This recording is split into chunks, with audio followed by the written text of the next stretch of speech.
अस्सलामुअलैकुम वरहमतुल्लाहि वबरकातुहू। मैं अपने शहर रायपुर, अपने सूबे छत्तीसगढ़ और अपने हिंदुस्तान की आवाम, इन सब से मुखातिब हूँ।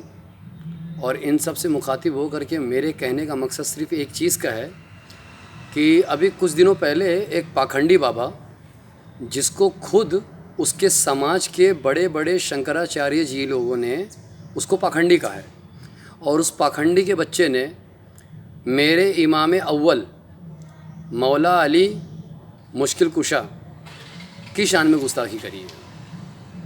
और उसने ऐसे ऐसे गंदे अल्फाज इस्तेमाल किया जिस अल्फाज को सुन करके शायद ही कोई मुसलमान ऐसा होगा कि जो चुपचाप बैठे, क्योंकि जिसके ऊपर उसने उंगली उठाई है तो उसके बारे में पहले जान तो लेता, उनको पहले पढ़ तो लेता, उसके बाद बात करता तो समझ में आती। अबे पाखंडी, तूने जो बोला है तुझे मालूम भी है? तू ये बता मेरे को, मुरारी बापू कौन है? मुरारी बापू मुसलमान नहीं है। मुरारी बापू हिंदू समाज के एक गुरु हैं, लेकिन वो अली अली का नाम लेते हैं। रविशंकर कौन है? रविशंकर भी आपके ही समाज के, हिंदू समाज के आध्यात्मिक गुरु हैं। वो नजफ़ में जा कर के मौला अली मुश्किल कुशा को सलाम पेश करते हैं। और ये पाखंडी बाबा दो कौड़ी का, जिसको ये तक नहीं मालूम है कि क्या बोलना चाहिए और क्या नहीं बोलना चाहिए, ये कथा कर रहा है या राजनीति कर रहा है, ये किसके इशारे पे कर रहा है? और तुम्हारा हर चीज़ मुसलमान से ही क्यों रिलेटेड होता है? कभी अपने आप से भी रिलेटेड करके बताओ ना। आप लोगों के साथ में क्या करवाना चाह रहे हैं? और मैं रायपुर शहर के मुसलमान भाइयों को एक चीज़ बोलना चाहूँगा, भाई, और हिंदुस्तान के मेरे भाइयों, जो भी मेरा वीडियो देख रहा है, वो लोग अपनी गैरत को ज़िंदा करो। अगर अपनी गैरत को ज़िंदा नहीं करोगे ना तो एक दिन इनके पांव तले दब के मर जाओगे। गैरत को ज़िंदा करने का मतलब ये नहीं है कि आप तलवार भाले लेके निकल जाएं घर से। आप अपने अपने शहरों में, अपने अपने जगहों में जाइए और जा कर के लोगों से बातें करिए, और बातें करने के बाद में आप उस धेन शास्त्री पंडित के खिलाफ़, जो अपने आप को बाबेश्वर बाबा का धाम का पंडित बोलता है, पाखंडी, उस पाखंडी के खिलाफ़ एक्शन करवाइए, रिपोर्ट दर्ज करवाइए। हम अपने शहर में रिपोर्ट दर्ज करवाने के लिए निकल रहे हैं। आप लोगों में से कितने लोग निकलते हैं ये भी दिखाइए, ये भी बताइए। जब हमारे एक मौलाना को एक राहत इंदौरी के एक शेर पढ़ने पर उनके ऊपर में दुनिया की जितनी भी हिंदुस्तान की सेक्शन एक्ट है सब लगा दिए, उनको अंदर भी कर दिए। और एक बाबा पाखंडी हमारे मौला अली की शान में गुस्ताखी करके खुलेआम घूम रहा है और वो माफ़ी मांगता है कि मैंने तो कोई अली नाम का जिन, तो सबसे पहले तो हमें तो वो चीज़ दिखा कि वो अली नाम का जिन कहाँ आया था। अली का नाम ही मुश्किल कुशा है, तो अली के नाम का तो जिन आ ही नहीं सकता। और तूने अपनी ज़बान में ये बोला था कि पैंट गीली करेगा, तो पैंट और पैजामा बाद में गीला होगा। बाबा, अगर तू बात करना है तो मौला अली की शान की बात तो बहुत दूर की है। पहले हम जैसे ग़ुलामों से मिल लो। अगर हम ग़ुलाम ने तेरी पानी धोती ना गीली करी तो हम लोग भी अपने आप को मुसलमान कहना बंद कर देंगे।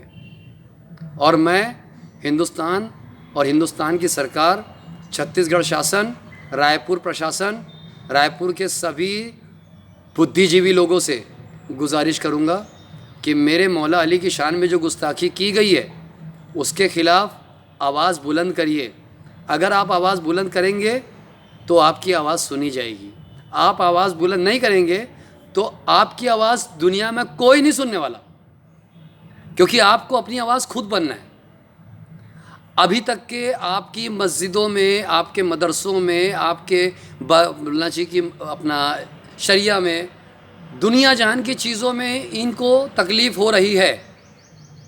कभी किसी मुसलमान को तकलीफ़ होते देखा क्या? कभी कोई मुसलमान को तकलीफ़ नहीं होती। आपकी शोभा यात्रा निकलती है, आपकी जो भी यात्राएं निकलती हैं, कभी कोई मुसलमान को तकलीफ़ नहीं होती। लेकिन कभी आपने ये सोचा कि मुसलमान भी कभी अगर निकलता है किसी जगह पे, तो उस जगह पे कभी आपकी इबादत गाहों पे पत्थर नहीं मारता, कभी आपकी इबादत गाहों को गाली नहीं बकता, कभी आपकी इबादत गाहों के ऊपर नुकसान नहीं पहुंचाता, कभी आपकी इबादत गाहों के सामने में खड़े होकर प्रदर्शन नहीं करता। यह हिंदुस्तान का मुसलमान है। और आप हिंदुस्तान के मुसलमान को पंडित हो करके, अपने आप को बाबा बोल करके, आप हिंदू और मुसलमान को लड़वाने का काम कर रहे हैं। तो ध्यान रखना पाखंडी बाबा, तेरे जैसे 1760 आए और गए। ना हिंदुस्तान में हिंदू मुस्लिम एक साथ कभी लड़ेंगे और ना ही आगे लड़ने देंगे। और जब जब भी ऐसी बात आएगी तो गर्दन कटाने के लिए सबसे पहले हम सामने आएंगे। अगर तुमको हमारी गर्दन काट करके भी अगर खुशी मिलती है, हमारी गर्दनें काट दो, हम तुम्हें कुछ नहीं बोलेंगे, कुछ भी नहीं बोलेंगे। लेकिन खुदा के वास्ते आप हमारे अकायदों को, हमारे आबो अजदाद को, आप हमारे इमामों को मेहरबानी करके बुरा ना बोलें।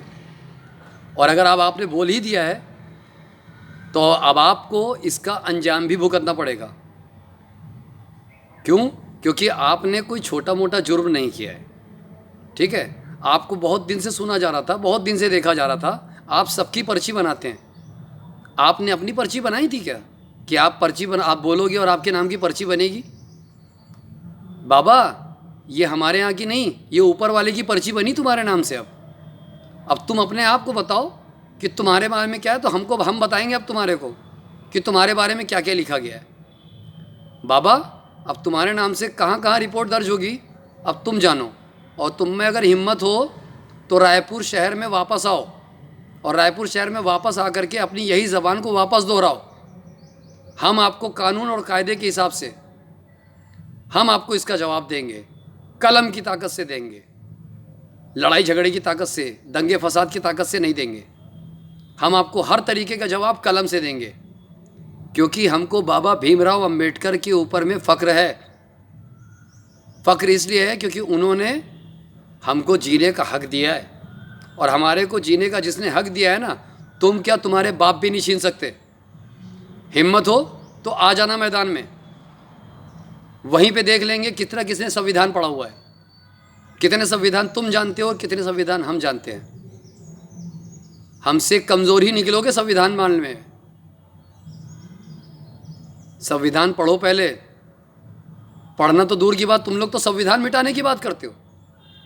उस संविधान को मिटाने की बात करते हो जो संविधान हमारे देश की आज़ादी के टाइम में वो मिला था। इतना अच्छा संविधान मिला था कि हिंदू मुस्लिम सिख ईसाई आपस में है भाई भाई। तुम जैसे पाखंडियों ने मिलकर के हम भाई भाइयों को लड़ा दिया। अरे यार, कौम को कम से कम बेवकूफ़ तो मत बनाओ अपने घरों को भरने के लिए। अपने घर में अपने भाई को देखो, बागेश्वर महाराज, अपने भाई को देखो पहले, तुम्हारा भाई गुंडा है। तुम्हारी बहन को देखो पहले, तुम्हारी बहन ने मुस्लिम से शादी करी, कभी जाके मारा क्या तुमने अपनी बहन को? कभी जाके मारा क्या तुमने अपने बहनों को? तुमने कभी जाके मारा क्या अपने भाई को? अपना घर संभालते नहीं बनता और दूसरे के घरों में उंगली करते हो। अब दूसरे घर में उंगली की हो बाबा, तो उसका झेलना तो बनता है। जब हमारा कोई पेशवा जेल जा सकता है तो बाबा हम तुमको भी जेल ज़रूर भेजवाएंगे। अब किसी भी कीमत पे अब तुम तो जेल जाओगे। तुम कितनी भी माफ़ी मांग लो, कितने भी झूठ बोल लो, कितना भी कुछ बोल लो, अब तो तुम जेल जाओगे, ये सुन लो। और मेरे भाइयों, अगर आप लोगों को मेरा साथ देना है तो मुझे जितने भी लोग जानते हैं या जो भी मुझे फॉलो करते हैं, मेरे साथ में आइए।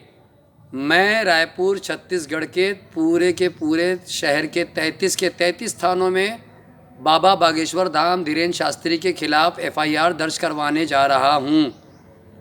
जिसको आना है मेरे साथ आ सकता है, क्योंकि एक से मिलकर के 11 बनते हैं और हिम्मत तभी बनती है जब एक के साथ कोई एक जुड़ता है। तो एक एक करके जुड़ेंगे तो हम एक तादाद बनेंगे, एक भीड़ बनेंगे, और जब हम भीड़ बनेंगे तो भीड़ का जवाब भीड़ से दिया जाता है और सवाल का जवाब सवाल से दिया जाता है। और कलम का जवाब कलम से दिया जाता है।